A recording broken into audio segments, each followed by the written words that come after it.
parfois déplacés, comme au temps de l'occupation. Mais je ne vais pas faire trop d'allusions parce que sinon, je vais encore me retrouver devant une juge qui m'explique ce qu'est la résistance. Donc, merci à tous de participer à cet événement. On a des gens de cœur qui sont là, des gens connus et des gens moins connus. Et j'aimerais, pour commencer, que déjà vous vous applaudissiez, vous. Voilà, parce qu'on n'est pas là pour applaudir que des célébrités.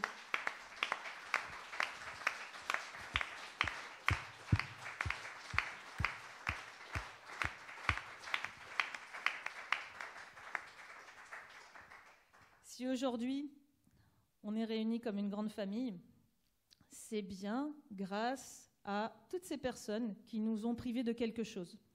Parfois de notre santé, parfois de nos libertés, parfois de plus. On s'est cru fou, on s'est cru seul, parfois désespéré, parfois révolté, parfois en colère. Des sentiments qu'on a pu partager avec les nôtres ou pas, des sentiments qui ont pu diviser. Et surtout, des sentiments qui n'étaient pas toujours les nôtres ou les leurs, commandés par des médias de masse qui relayent inlassablement une politique destinée à mettre en place des régimes totalitaires selon une façon de faire qui existe déjà dans de nombreux pays. Avant qu'on en arrive là, il y a l'école.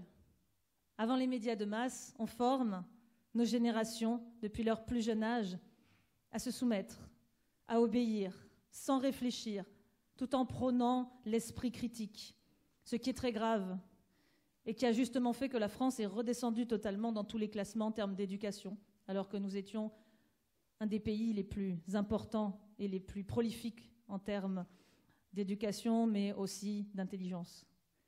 Aujourd'hui, c'est une autre forme d'intelligence que nous avons autour de nous, l'intelligence collective et une intelligence de cœur.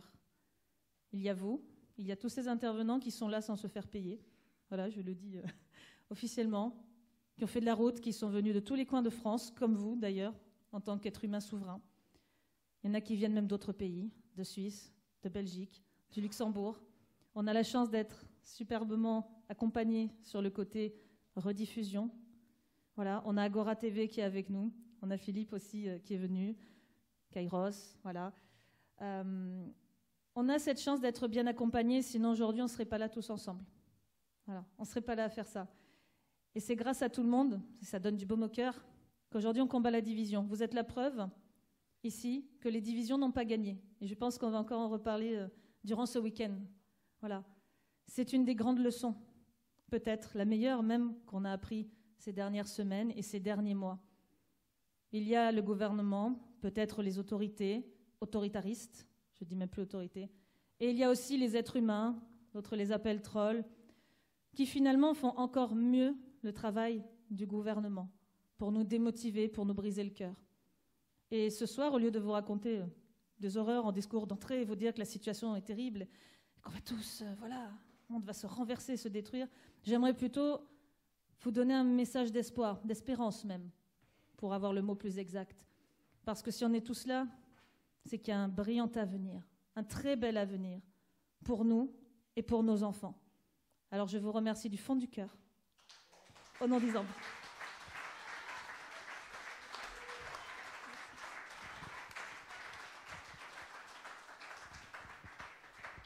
Alors nos deux premiers intervenants, voilà, vous les connaissez, je pense, grosso modo. Nous avons Éric Loridan, nous avons Chloé Framery, et la thématique, allez-y, il le mérite.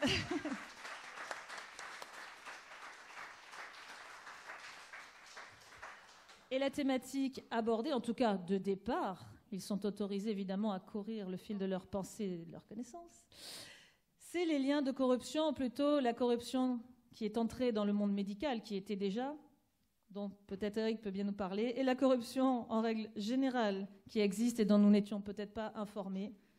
Donc pour ça, je laisserai la parole à Chloé. Les dames d'abord, Éric. Ah ouais, d'accord. Merci Sarah. Ça, c'est la galanterie, merci beaucoup. C'est aux filles de commencer à sauter dans la falaise. Donc j'inaugure, merci beaucoup pour cet honneur. ces salons de la résistance, ce banquet musical, festif et solidaire. Et on s'était demandé tout à l'heure, plutôt que de faire des discours, est-ce qu'on ne ferait pas plutôt des discos pour faire des fêtes en se montant nos énergies avec la musique, avec de la danse et du chant. Mais puisqu'on est là et que j'ai la chance d'être à côté du docteur Éric Loridan, qui d'ailleurs va passer le 2 décembre à Lille, à l'Ordre régional des médecins, qui aura besoin de notre soutien. Moi, j'arriverai malheureusement pas à y être, mais j'espère que vous serez nombreux à venir le soutenir parce que c'est son tour de se faire auditionner. Donc bravo à lui.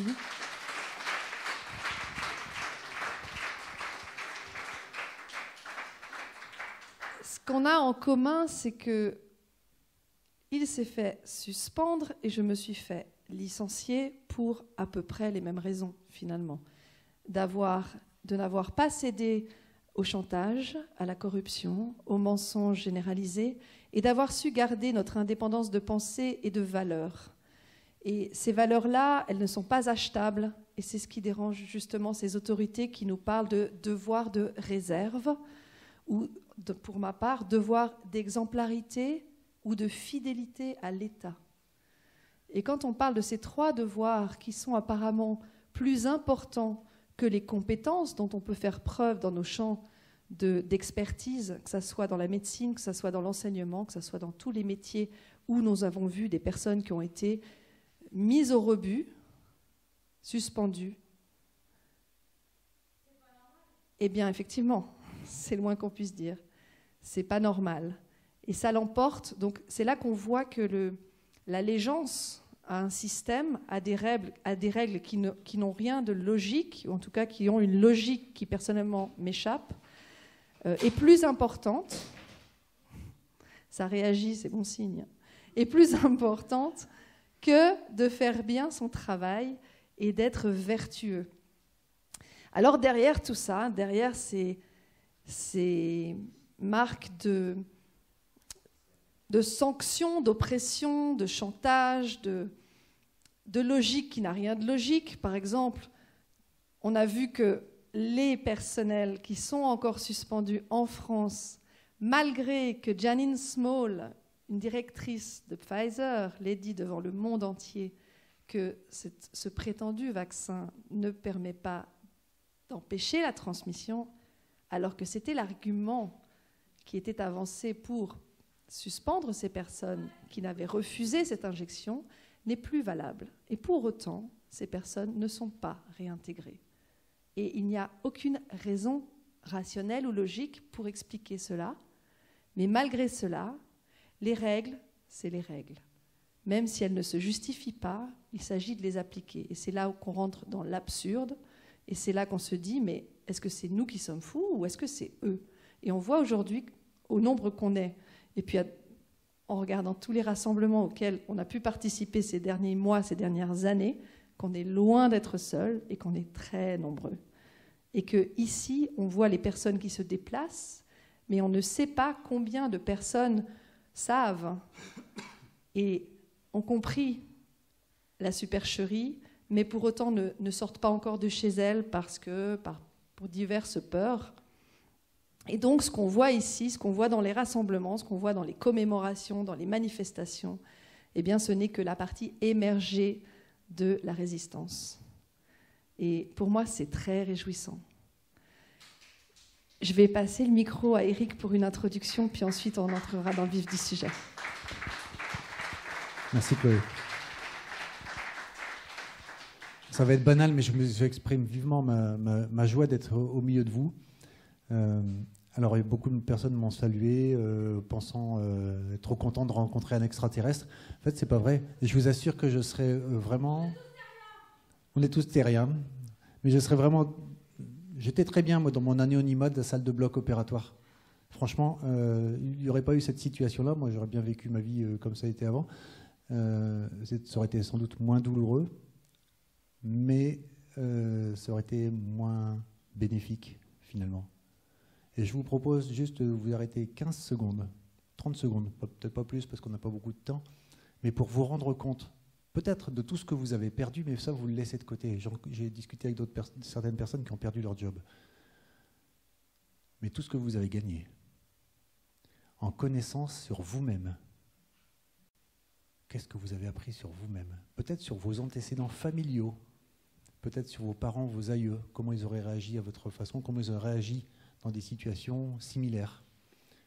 Tout ce que vous avez appris aussi sur les autres, ceux que vous connaissiez, en qui vous aviez confiance et pour lesquels vous avez encore l'image d'un coup de poignard dans le dos. Ceux que vous pensiez être des lions et finalement sont allés se précipiter au vaccinodrome dès la première injection. Ceux que vous pensiez être des gens fiables et qui finalement vous ont trahi. Je pourrais vous donner beaucoup d'exemples. Mais toutes les personnes que vous avez rencontrées, tous les liens que vous avez créés, tout ce que vous avez appris sur la corruption systémique que nous traversons, qui existe sans doute depuis très longtemps, mais qui là vraiment est visible. Il faudrait vraiment accéder à avoir des œillères pour ne pas voir ce qui se passe au niveau politique, médiatique, scientifique et médical. Je vous laisse cogiter quelques secondes là-dessus.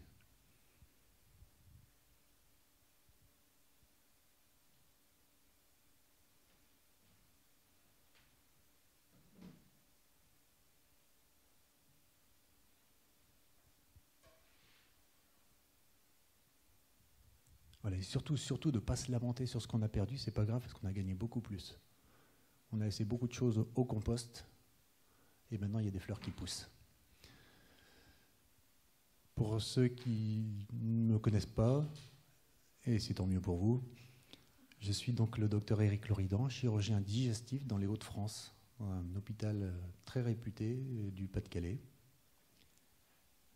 J'y exerce depuis 18 ans en tant que praticien hospitalier et en tout depuis ma formation, ça fait 25 ans de chirurgie. Le 14 septembre 2021, je dis au revoir à mes derniers patients en consultation. Le 15, je suis devant l'Agence régionale de santé de Lille pour déposer ma blouse avec 200 autres soignants. On était rentrés avec le docteur Olivier Soulier et Sébastien Delannoy, un infirmier qui est assez actif maintenant dans le syndicat Liberté Santé, pour rencontrer le directeur de l'Agence régionale de santé de Lille. On lui a expliqué la situation, toutes ces personnes dehors qui, du jour au lendemain, étaient des bons soignants, des gens reconnus dans leur métier, qui exerçaient leur travail avec beaucoup de passion. Et ce même jour-là, devant eux, eh ben, ils sont devenus des parias de la société. On a vraiment eu affaire à des robots en face de nous, des gens qui obéissaient aux ordres. Pourtant, le directeur de l'ARS à l'époque, c'était un médecin, mais il ne faisait qu'appliquer les consignes. On savait qu'on n'en tirerait strictement rien, alors qu'on leur avait donné l'occasion, avec le docteur Soulier, on leur avait donné l'occasion d'essayer de sortir grandis de ça et de défendre la cause des soignants dont ils avaient la charge. Rien. Néant. Donc on est tous partis de notre métier. Beaucoup ont fait autre chose. Contrairement à ce qu'on croit, je ne suis pas suspendu. En tout cas, pas au sens du terme qu'en voulait Elisabeth Borne quand elle était ministre du Travail. Suspendu, c'est un statut très particulier. C'est ton contrat est encore là, mais tu n'as plus le droit d'exercer. C'est pervers parce que ça veut dire que tu n'as pas le droit d'avoir un autre contrat. Parce que tu en as déjà un, tu ne peux pas en signer un pour être cariste dans un supermarché, comme un de nos confrères de Lons-le-Saunier. Puisque le contrat existe encore. C'est encore plus pervers que le licenciement. Tu n'as pas de boulot, on t'interdit d'en avoir un autre, tu n'as pas de salaire, et comme ton contrat fonctionne encore, tu n'as pas de chômage, tu n'as pas de RSA, tu n'as pas d'indemnité. On ne t'offre même pas de quoi essayer de te former à autre chose pour une reconversion professionnelle. Il faut imaginer la perversion de cette idée-là. Ça, c'est le statut de suspendu. Au sens plus large, moi, je préfère parler de empêcher d'exercer, parce que ça regroupe d'autres situations, comme la mienne, mise en disponibilité. Ça veut dire que je suis parti de moi-même. Mon contrat est mis de côté. Ça veut dire que pendant ce temps-là, je peux faire ce que je veux. sauf dans le soin, on est bien d'accord, sauf en médecine. Mais si je veux faire chauffeur de taxi, il n'y a pas de problème. J'ai pensé passer le permis poids lourd, puis je suis pas très bon déjà pour les manœuvres avec les remorques, donc j'ai renoncé. Il y a des personnes qui sont parties en retraite anticipée. Il y en a beaucoup qui prolongent abusivement des arrêts de travail. Vous voyez, ça regroupe quand même beaucoup de situations. C'est pour ça que les chiffres sont très fluctuants, que le ministère va nous dire il y a 700 suspendus, et que de l'autre côté, on va dire c'est pas vrai, il y en a 150 000. Les situations sont tellement variées, il vaut mieux parler de empêcher d'exercer. Ça explique beaucoup mieux, ça englobe toutes les situations. Là où je voulais surtout intervenir aujourd'hui, c'est concernant peut-être une question que vous êtes tous posée à un moment donné. Pourquoi les médecins n'ont rien dit? Pourquoi les médecins ont accepté? C'est un mystère pour moi. Je me suis senti très seul dans l'établissement où j'étais. Il y avait 300 médecins. Au mois d'avril 2021, alors que la vaccination n'était pas obligatoire pour les soignants, il y avait déjà 94% de médecins qui avaient 2 fois une dose alors c'était quoi à l'hôpital? Ça devait être du Pfizer. 94%. Et quand on descendait l'échelle hiérarchique, les infirmières c'était autour de 50%, les aides-soignantes 40%. Ma conclusion c'était, moins on est diplômé, moins on est con. En fait,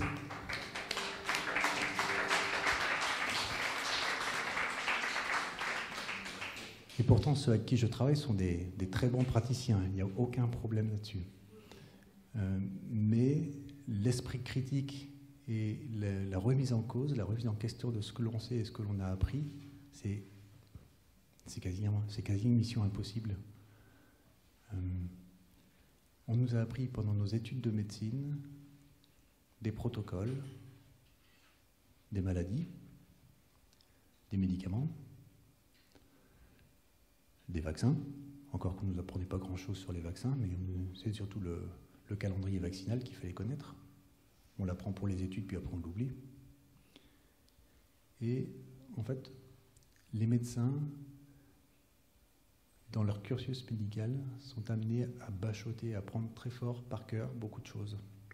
Et ensuite, éventuellement, à le mettre en pratique pendant les stages. Mais c'est tout le monde pareil. Il n'y en a pas un qui sort du lot. Il n'y en a pas un qui va avoir une idée un peu plus saugrenue en disant tiens, peut-être que là, ça serait intéressant d'envisager une méthode plus naturelle, plutôt que cette agressivité qu'on va imposer aux patients. Il y a des protocoles, on les applique. Et vous savez qui font les protocoles? Les recommandations? La Haute Autorité de Santé.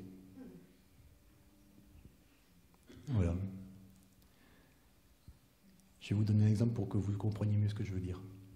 En tout début de Covid, il y a un de mes collègues qui a été contaminé dans une EHPAD, donc il s'est soigné. C'était avant que Véran interdise l'hydroxychloroquine, qui s'est soigné à l'hydroxychloroquine. Bon, très bien, moi j'étais content. Quelques mois plus tard, je lui demande, mais dis-moi, si tu devais à nouveau, si tu devais soigner des gens Covid, est-ce que tu utiliserais l'hydroxychloroquine? Et il m'a répondu, non, ce n'est pas recommandé. Voilà, donc là, j'avais vraiment l'impression que le contrat de confiance était rompu. C'est pas recommandé, on ne le fait pas. Oui, mais si toutes les études montrent que, on ne le fait pas. Et on va te retrouver des études qui vont montrer le contraire. À un moment donné, j'ai même cessé de parler études médicales avec mes collègues. Ça ne servait plus à rien parce qu'ils avaient les leurs. Et ils ne voulaient pas écouter ce que j'avais à dire. Et les leurs, elles étaient celles qui étaient reprises par la Haute Autorité de Santé, facilement démontables. Mais... D'accord. Leurs études étaient facilement... Plus fort que ça? À ce point-là?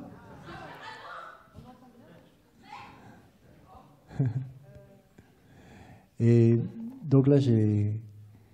Qu'est-ce que je disais maintenant là? Les études, voilà. En fait, si vous voulez montrer à quelqu'un, vaut mieux quelqu'un qui n'est pas du corps médical, parce que ceux du corps médical, de toute façon, ils ne vous entendront plus. Mais si vous leur dites, mais ok, si je veux bien moi que l'hydroxychloroquine soit inefficace, mais est-ce que ça valait le coup à ce point-là de l'interdire?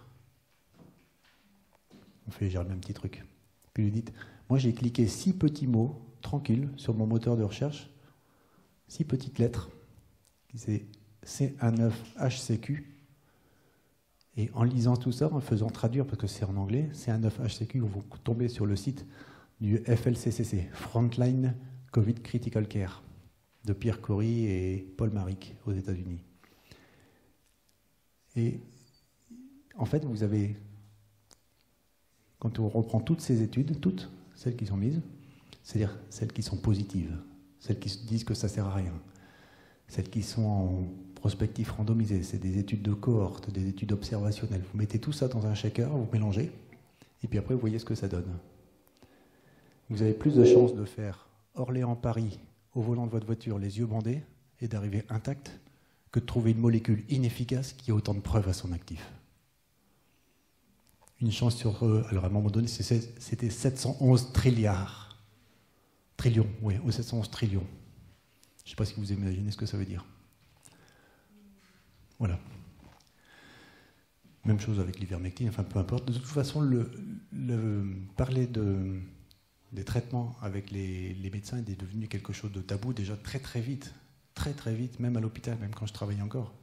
Il n'y avait même pas moyen de parler avec les médecins pneumologues et les médecins en charge des unités Covid de traitement précoce. On se contentait de ce qui était en protocole. Alors Dieu merci, de mon côté, ils ont été relativement sages. Ils n'ont pas prescrit de remdesivir comme j'ai vu dans d'autres hôpitaux. Mais par exemple, il y a des choses toutes bêtes. Ils n'ont jamais pensé à regarder le dosage, le taux sanguin de vitamine D chez les patients. Jamais. Ça ne les intéressait pas. C'est surprenant, hein? J'ai donné l'équivalent de 1 semaine dans les unités Covid. Vous savez, un chirurgien qui ne peut pas opérer parce que toutes les machines sont fermées dans les unités Covid, il a le temps de donner un coup de main ailleurs, donc j'ai donné un coup de main dans les unités Covid. En fait, la plupart des gens qui y étaient, c'était des gens qui étaient restés chez eux, à qui on avait dit le classique, restez chez vous, prenez du Doliprane, si ça ne va pas, si vous suffoquez, vous faites le 115. Donc dès qu'ils suffoquaient, avec du Doliprane, forcément, puisque ça aggrave les choses, ils faisaient le 115. Donc ce que nous on voyait à l'hôpital, c'est des gens qui sont restés chez eux, seuls, avec du Doliprane et du stress. C'est tout. C'est aussi simple que ça. Pourquoi je voulais parler de l'entrisme des laboratoires pharmaceutiques chez les médecins, c'est que ce sont des choses toutes simples, toutes bêtes. Alors vous voyez souvent arriver des tableaux avec les conflits d'intérêts des médecins des plateaux télé, les télétoubibs, mais il y a aussi ce qui se passe chez les médecins hospitaliers qui sont très souvent visités par des laboratoires pharmaceutiques. Alors pour moi c'était plus pour le matériel chirurgical,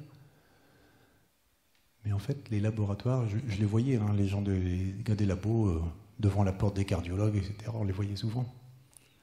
Et ce qui se passe, c'est qu'ils sont gentils, ils sont des vendeurs, donc ils proposent leurs trucs. Et en fait, ils proposent toujours un petit quelque chose aux médecins. Au départ, ça peut juste être déposer un crayon avec la marque du laboratoire et puis un post-it. Ça sert toujours quand on est médecin, des crayons et des post-it. Et puis après, on va proposer de payer une formation pour un congrès.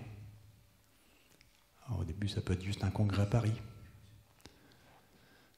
Et puis quand la confiance est gagnée, on dit on a un congrès à Cancun, ça vous intéresse?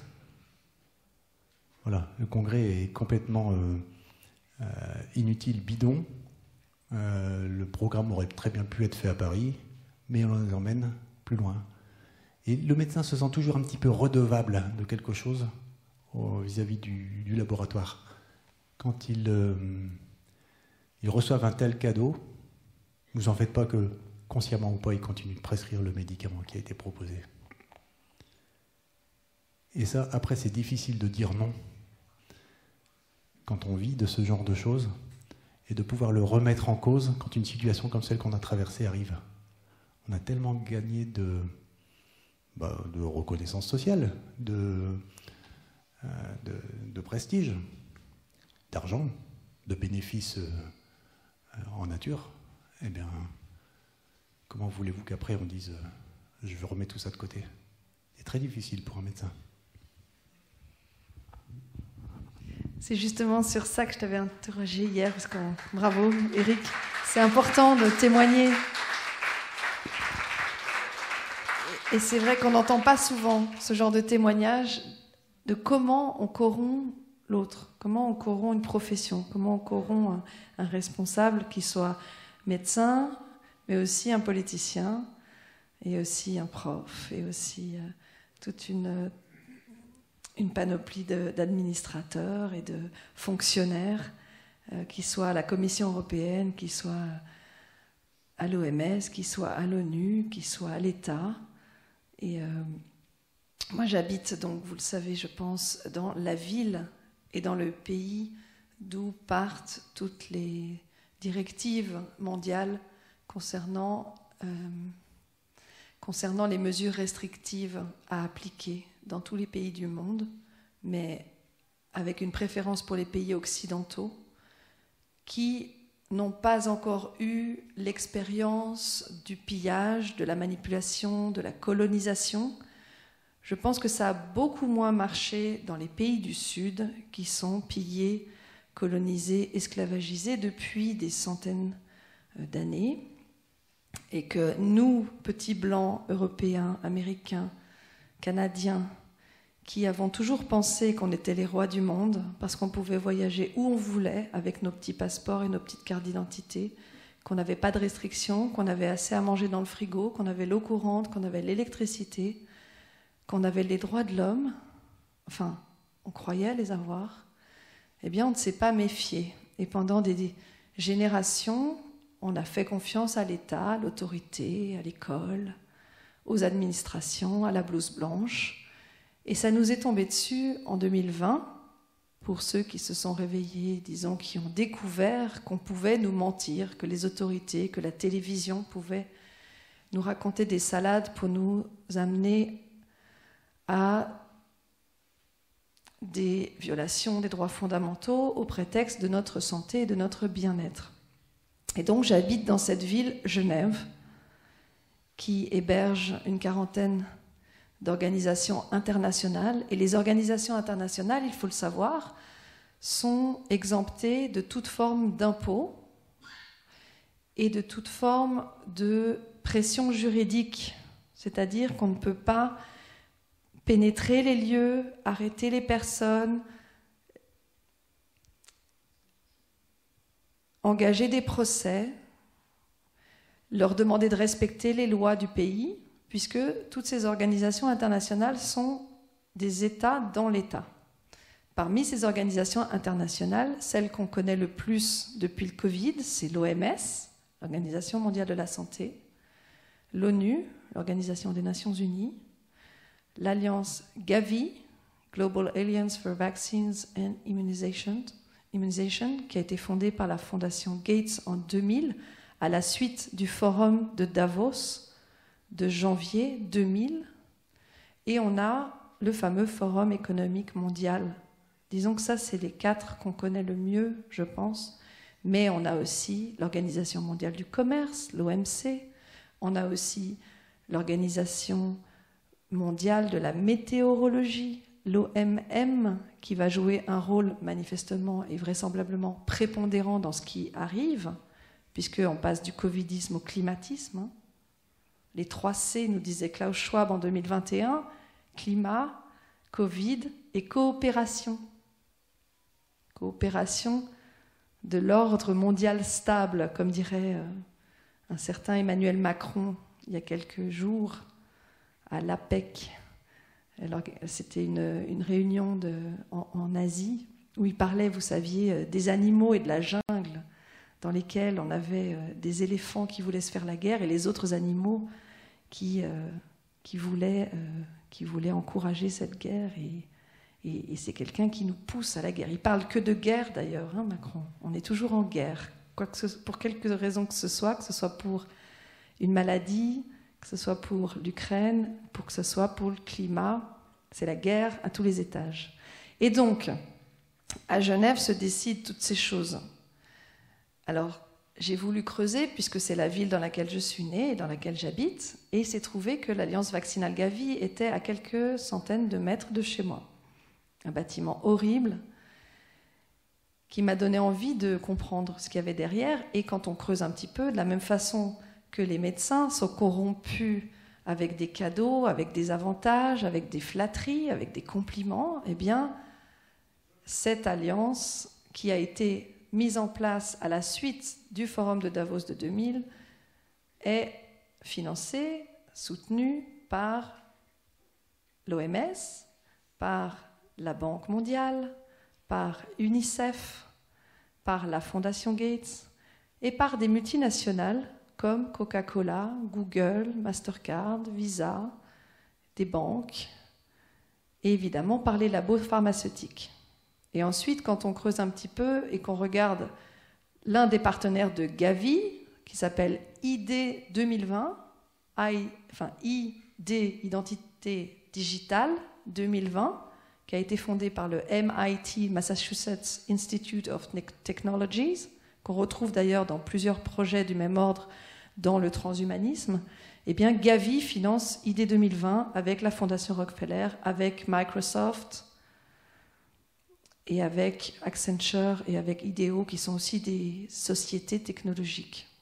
Donc c'est toujours intéressant quand on voit un problème, en tout cas c'est comme ça que je le vois, quand on voit un dysfonctionnement, quelque chose qui ne nous paraît pas logique, quelque chose qui nous paraît biaisé, orienté, anglais, comme dirait, je ne sais plus quel journaliste qui nous disait que dans le journalisme, ils anglent leur reportage. C'est-à-dire qu'ils partent avec un postulat de départ et ils savent où ils veulent arriver. Par exemple, avec cette vaccination qui nous est présentée même avant que la pandémie soit déclarée par l'OMS le 11 mars, on en parlait déjà à Davos en janvier, de la vaccination, qui allait être le seul remède, la seule solution. De la même façon, quand j'entends seule solution, unique traitement, il y a des lanternes qui s'allument.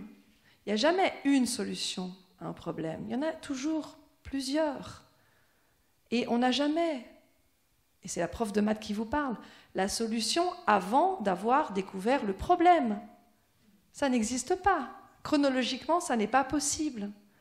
Donc quand on a la solution avant d'avoir connaissance du problème, c'est que le problème, il a été élaboré, prémédité, créé.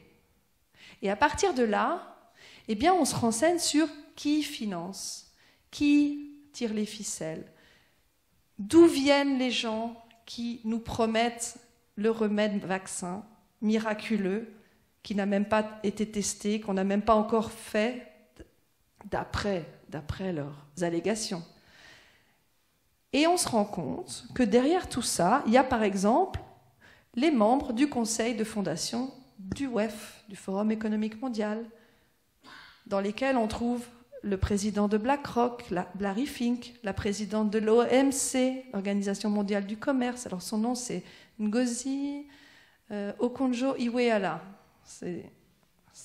C'est des jours de travail pour se rappeler. Mais une fois qu'on l'a en tête, je crois qu'on ne l'oublie plus.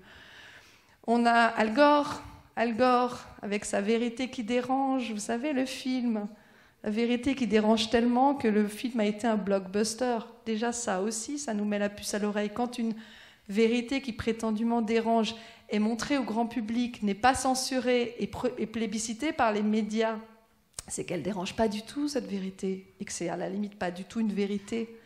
On a aussi, évidemment, Klaus Schwab, on a Kristalina Georgieva, qui est la nouvelle directrice du FMI. On a Christine Lagarde, sa prédécesseuse, je ne sais pas si ça se dit, prédécesseur, qui est maintenant à la Banque Centrale Européenne. On a Orit Gadiesh, vous vous rappelez d'Orit Gadiesh en 2020, qui nous prônait le système chinois comme un modèle. C'est la directrice de Bain & Company, qui était responsable de la stratégie avec McKinsey des confinements et des tests en France. Qui est-ce qu'on a encore? On a une vingtaine de personnes comme ça qui sont loin d'être inopérantes dans notre monde qui se mondialise. Et on les retrouve, ces personnages, tantôt au G20, tantôt au Bilderberg, tantôt au CFR, à la commission trilatérale et à toutes ces réunions des petits copains qui, soi-disant, ne s'échangent que des carnets d'adresses et des idées qui n'ont aucun impact sur nos vies. N'empêche que tous ces gens prônent à chaque fois les mêmes idéologies, sans débat, sans laisser la parole aux voix différentes, pour ne pas dire dissidentes, et qui, au lieu d'accepter et même d'encourager le débat, ce qui serait profitable pour étayer leur cause, si c'était juste, ils s'en sortiraient renforcés d'un débat qui les donnerait gagnants avec des arguments solides, élaborés et convaincants. Eh bien non, ils nous traitent ici de tous les anathèmes que vous connaissez et engagent même des commissions, la commission Bronner-Macron qui a formé cette commission pour détecter les complotistes, entre guillemets. Mais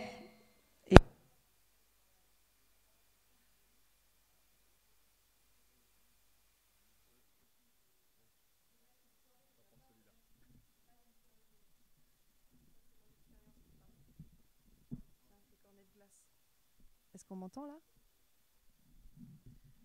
Même ici, on est censuré. C'est quoi ce travail? J'aime bien. J'ai appris à apprécier les anathèmes et la censure. Parce que dans notre monde de tarés, où tout est inversé, c'est devenu une légion d'honneur d'être diabolisé et censuré. Et je pense que la bonne nouvelle, c'est que maintenant, les gens s'en rendent de plus en plus compte. En tout cas, dans nos cercles, on va dire. Ça résonne pas un peu trop, là? Comment je fais pour que ça réverbe? Ah, peut-être comme ça. Là, c'est mieux, non? C'est pas mieux? Je l'ai renversé. Non? C'était bien? Vous me dites quand c'est bon. Vous faites comme ça quand c'est bon, puis vous faites comme ça quand c'est pas bon, puis entre deux, ça peut être ça. Je fais ça avec mes élèves. Enfin, je faisais ça il y a longtemps. Là, ça va? Le son, il est OK? Yes. Où en étais-je? Bronner, la censure, oui. Et puis les bonnes nouvelles maintenant. Donc oui, la Légion d'honneur, le fait que notre médaille du mérite, notre ordre du mérite à nous, notre Légion d'honneur à nous, c'est les articles diffamatoires dans les médias. Ça, c'est... Non, le mieux, je pense, c'est la Miviludes ou le rapport sur l'antisémitisme de la CICAD. La CICAD, c'est mes grands amis. C'est l'amour vache quand même, hein. C'est l'amour qui aime bien, châtie bien, même plus que bien. La CICAD, c'est comme la LICRA en France, et c'est eux qui sont à la source des différentes étapes d'intimidation à l'ordre, comment dirais-je, au département d'instruction publique, qui est l'équivalent de l'éducation nationale en France. À chaque courrier de la CICAD me concernant, il y a eu entretien de service ou enquête administrative. Bref, donc spéciale dédicace. Mais justement, là où je voulais en venir, c'est que ça ne vous a pas échappé ces derniers jours, Idrissa Berkane a fait cette fameuse interview avec Malika Daoust, qui est la femme de Antoine Daoust, qui est le fondateur de ce média inconnu avant 2021, qui s'appelle Fact and Furious. Fact and Furious, c'est un gars dans un garage qui avait un blog qui s'appelait Instant Critique et qui a été, d'après sa femme en tout cas, happé par une espèce de réseau de fact-checkers et mandaté et agréé par l'AFP. Je crois que c'est la création de Fact and Furious, c'est le 2 décembre 2021. L'agrément, non, le contrat avec l'AFP, c'est le 13 janvier 2022, un mois plus tard. Et cette date, c'est justement la date à laquelle Fact and Furious a écrit un article sur les acteurs de la désinformation, dont tu fais partie, Denis. Tu me montres là. Comment ? Je sais. Ils ont fait un article sur nous deux et ils ont fait un article avec les 30 plus dangereux désinformateurs dont nous faisons partie. Et Agora en fait partie aussi. Donc j'ai appris, à force de prendre des insultes via les médias, à ne plus m'en inquiéter, mais à m'en réjouir.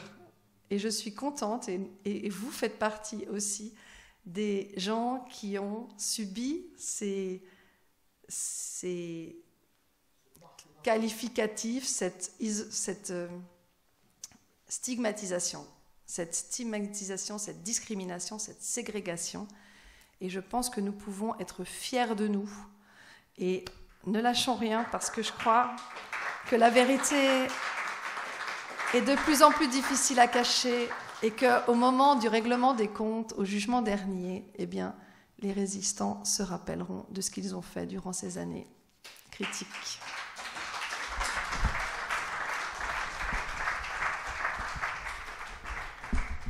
Chloé parlait tout à l'heure de censure.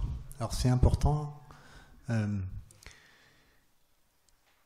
sais pas si vous savez aujourd'hui, mais même les parlementaires n'ont plus le droit de dire ce qu'ils ont envie de dire. Alain Houpert avait été condamné à 6 mois d'interdiction d'exercer, dont 3 avec sursis. Et aujourd'hui, le verdict est tombé pour Martine Vonner. Elle écope d'1 an de suspension. Elle écope d'1 an. Bravo Denis, c'est toi le record. 1 an de suspension, bien sûr, elle va faire appel. Mais même les parlementaires sont condamnés par l'ordre des médecins. Je ne sais pas si vous vous rendez compte. Il y a quelques jours, et c'est important, c'est pour ça que je parle de cette liberté d'expression, il y a quelques jours, c'est Emmanuelle Darle, qui a vu, du Conseil scientifique indépendant, qui a vu sa voiture sabotée. Clairement, sabotée. Elle nous décrit en détail, et son garagiste n'avait jamais vu ça. En soi, c'est une bonne nouvelle. On dérange.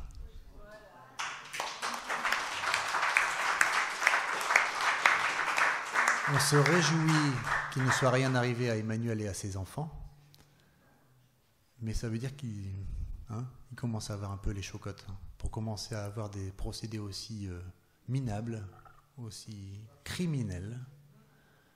On a affaire, je ne vous le cache pas et vous le savez, on va le dire ici, moi j'ai plus peur de dire des choses maintenant, c'est terminé.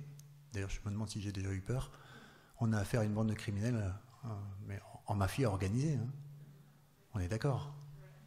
Vous pouvez dire oui, les caméras ne sont pas vers vous.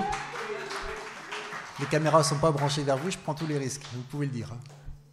Sauf s'il y a les RG dans la salle. Non? Vous avez filtré à l'entrée? Les RG, levez les doigts? Non. Et c'est aussi le 2 décembre prochain, les raisons de ma convocation au Conseil de l'Ordre des médecins. C'est mes vidéos sur le port du masque et sur la dictature sanitaire qui s'installe.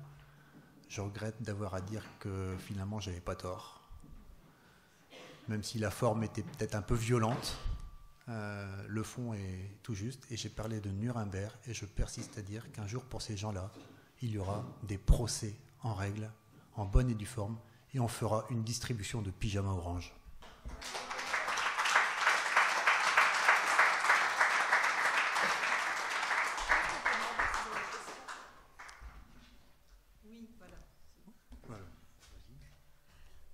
Je suis obligée d'écourter un petit peu. Oui, parce qu'on a d'autres intervenants. Voilà. Je ne sais pas si je peux le faire. Je laisse. Ouais, ce serait bien. Alors, on va essayer. Est-ce que pour le micro, c'est bon? On peut passer un micro dans l'assemblée ou pas? En même temps, il est un peu tard. Bon, on a achevé le micro. Si? Non? Oui? Ah, c'est magnifique. On n'est pas TF1, désolé. C'est...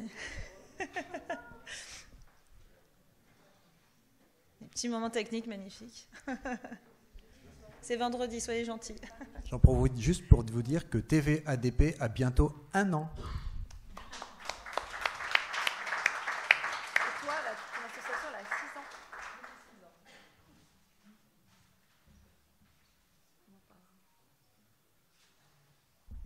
On pensait vous... Ah, bonjour Loris. Loris aussi, elle a plein de choses à nous dire. On pensait vous donner le micro pour que vous puissiez poser des questions ou faire des remarques et puis ensuite passer aux intervenants suivants. Mais pour ça, il faut un micro qui fonctionne. Ou à moins qu'on prenne... Si vous parlez fort, on peut aussi le retranscrire. Ouais, mais pour l'enregistrement, c'est quand même plus sympa si un micro...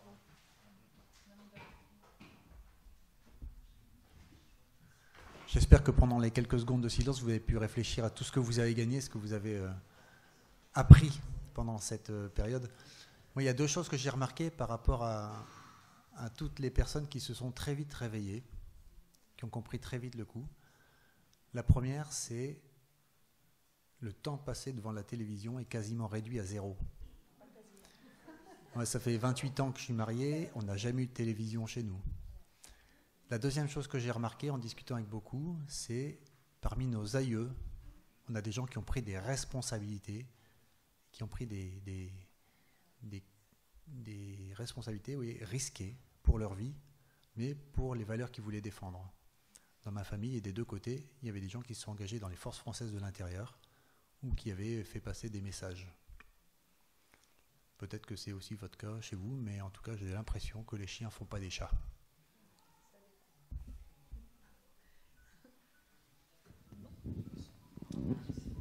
On va faire un petit essai, vous m'entendez?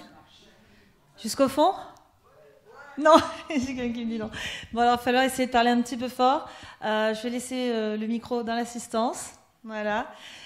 Qui veut prendre la parole en premier? Questions, remarques? Allez. Tiens. Samuel, je vous pose une question là, parce que vous êtes obligé de savoir qu'il y a eu un débat à l'Assemblée nationale hier à propos d'une éventuelle réintégration.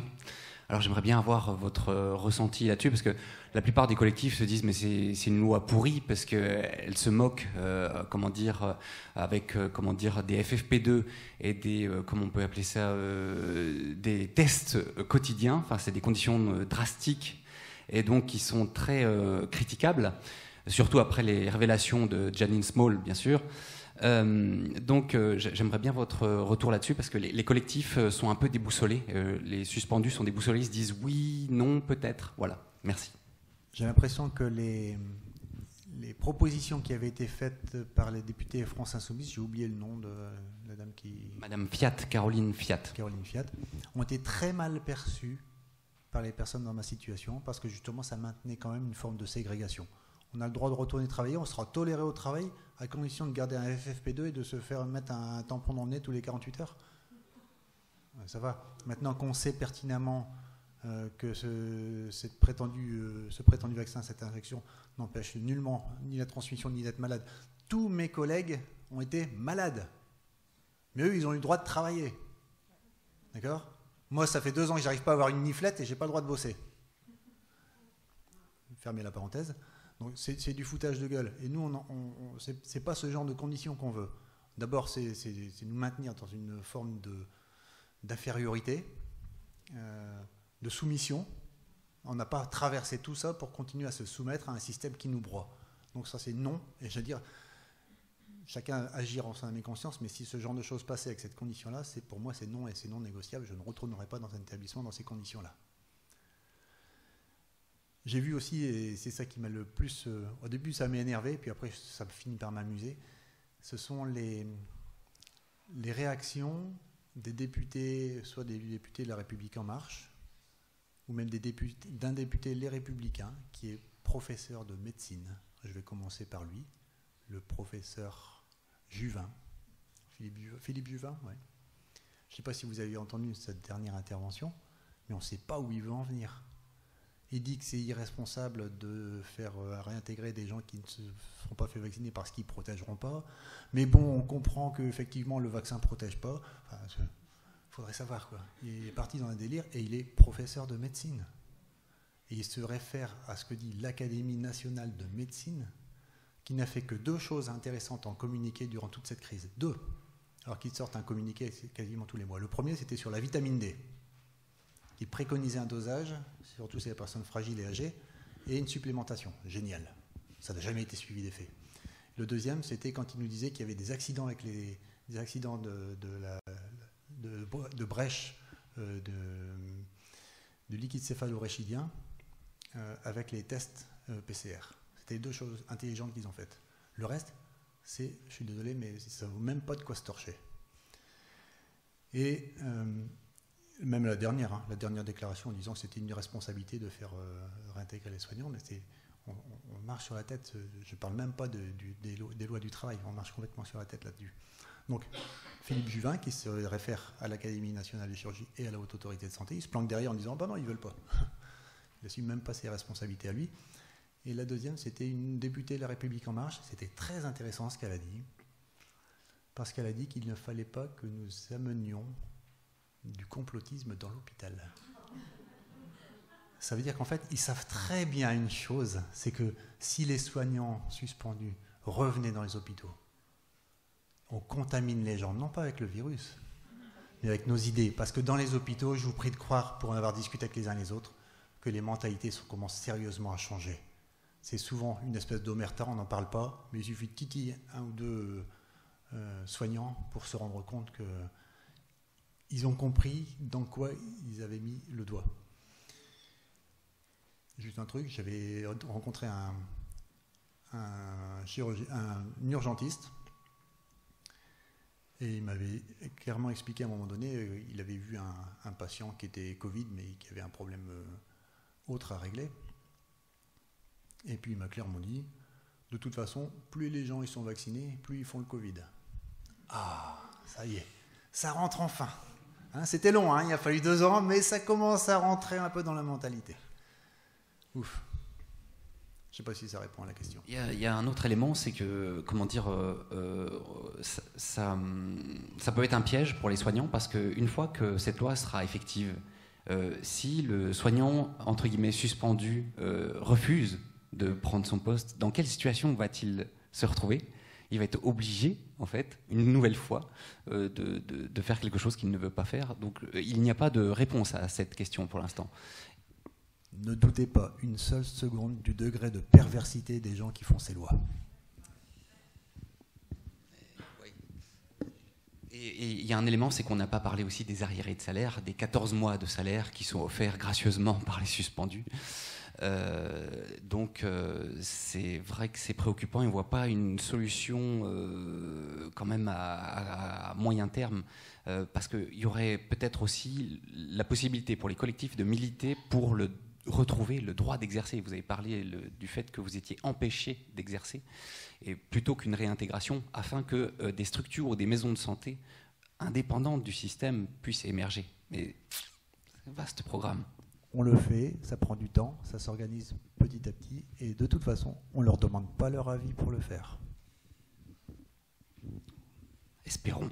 Je complète aussi par une initiative, enfin quelque chose qui est en train de se mettre en place à Genève aussi, c'est une sorte d'alliance des médecins, de la médecine intégrative avec toutes les formes de médecine, comme avant que le rapport Flexner et la Fondation Rockefeller transforment la médecine naturelle et la médecine holistique en médecine chimique des labos pharmaceutiques. On est en train de revenir au modèle pluridimensionnel et pluridisciplinaire de la médecine d'avant, avec tout ce qui comporte la partie naturopathie naturelle de la médecine. Donc à Genève, là où tout se décide et tout est perverti, il y a aussi des initiatives qui se mettent en place et des protocoles de détoxification par rapport à ces injections qui est en train de se monter avec au moins 12 médecins pour l'instant. Donc tout ça, c'est des choses qui donnent de l'espoir. Et j'ajoute, je complète aussi sur ces débats qui ont tourné au vinaigre à l'Assemblée nationale hier. Je me dis que pour que le gouvernement apporte autant d'amendements, parce que c'est ça qui s'est passé, c'est qu'ils inondent cette loi et font durer les débats jusqu'à minuit pour que la loi ne soit pas votée, en ajoutant des amendements, donc des modifications interminables à cette loi, je me dis que quand même, ils craignent que cette loi passe. Et que ça, c'est quand même bon signe. Donc je pense que tout ça finira par se régler et que les soignants, enfin pas que les soignants, toutes les personnes suspendues, 130 000 selon Michel Rivasi au Parlement européen, non pas 500 ou même 15 000, mais 130 000. Évidemment, ça fluctue en fonction des circonstances, et puis chaque jour c'est différent, mais seront réintégrés. Bon, merci Chloé. Merci à tous. On n'a malheureusement pas le temps de faire passer plus le micro parce qu'on a deux autres intervenants de qualité. On a Jean-Pierre Audier, Denis Agré qui attendent. Voilà, on a aussi des collectifs. Donc voilà, il y a plein de choses. Il faut faire vite, je suis désolée. Merci au collectif de nous inviter et de m'avoir permis de partager un podium avec Chloé. Merci beaucoup Eric et merci à Sarah d'avoir tout organisé contre vents et marées, parce que ça n'a pas été facile. Donc merci, moi je t'applaudis Sarah et je vous invite à en faire de même. Merci à vous deux et merci à tous vraiment.